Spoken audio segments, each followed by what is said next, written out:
And talk to me about Whatever you want. Hello, I'm Mariana Danilovich with Ultra Live TV, and we're here at Digital Hollywood Spring with Marcia Zellers, a good friend of mine. Hello, Mariana. Hello. She's running digital marketing for FIDM, that place where Project Runway is filmed. FIDM, we say.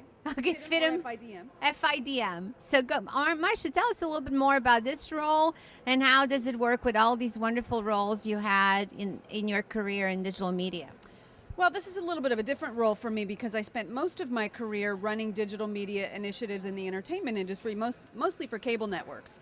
So now I work for a college, which is, something quite different, and for a private fashion college nonetheless. FIDM specializes in degrees in fashion, interior design, entertainment set design, digital media, etc. So I run the digital marketing department, and I use the web and all of the other digital tools that we have at our disposal to, my at the end of the day, my job really is to get leads for the college and to get people to want to pay to go to college at FIDM. And build a brand.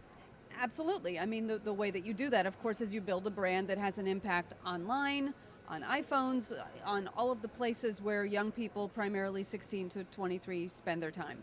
So just like everyone in the entertainment industry, although the be-all and end-all of my business is not selling a video, I use video and I use social media and I use all the other things that the entertainment industry uses to build my brand and to draw people to our brand and to our college. And in your previous iteration of business engagement, you were with the American Film Institute and you were running an interactive television program for them. One of the many things I did, yes. And so let's start with that. How has interactive television evolved in your mind from the days when you were there, which wasn't really more than a couple years back? Yeah, I left there about 3.5 years ago. I think there are many ways that it has changed, mostly technical. There are many ways that it hasn't changed, mostly on the content side. I will say on the content side, I think one of the things that's finally been put to bed, for the better, I think, is in the early years of the lab as well as this industry, there was a lot of discussion about digital storytelling and what that really meant. Did people want to go on different story tracks? Did people want to choose their ending? Did people want to have more sort of game-like nonlinear experiences with a traditionally narrative story? I feel like that's kind of gone by the wayside a little bit. I think people have kind of in general decided that that's not necessarily where it's at. That's not what interactive television is supposed to be. But in many ways, as I sit and I attend these panels and I listen to people talk, I feel like it hasn't necessarily, again, many things have changed.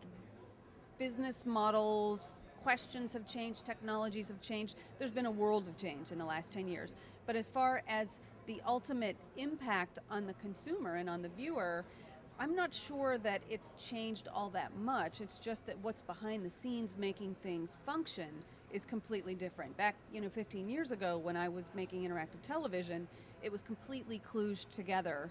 It took a lot of people to do it.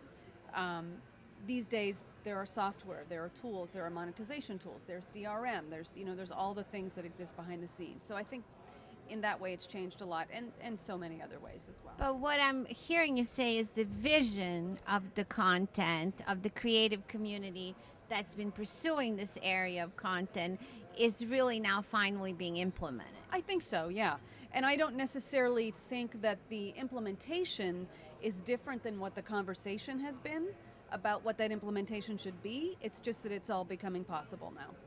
And that's amazing having that vision, 10 to 15 years ago. It's always fun. What are you seeing here, having been in this business for quite some time, what do you see as the most interesting thing at the show for you today?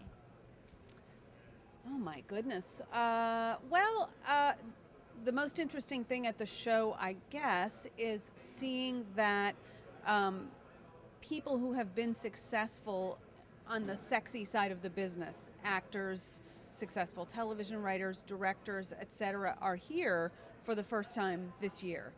And they're sitting on panels and mixing with the rest of us hoi polloi, and talking about how exciting it is to have a successful web show, to build web series, all of their successful and famous friends that they're getting involved. So for me, that's kind of the most interesting, I guess, if you will, thing. I think it's finally, the circle is finally closing. And what's interesting about celebrities that we interviewed is that they're just as excited to be here as you may be excited that they're here because they feel like they can finally control their own destiny. Right. And it's funny, you sit and you listen to them talk, and they talk about this experience of being involved with web content as if it's a new thing. And of course, those of us who have been doing it for a long time have how could they just have discovered what we've been doing this for 15 years? And we've been thinking of it as a new thing for quite some time. Thank you, Marcia. I really appreciate your insights, and I really enjoyed being on your panel. Thank you. I enjoyed having you. Yeah, thanks for all the great statistics. Sure. Okay. Take care. Enjoy it.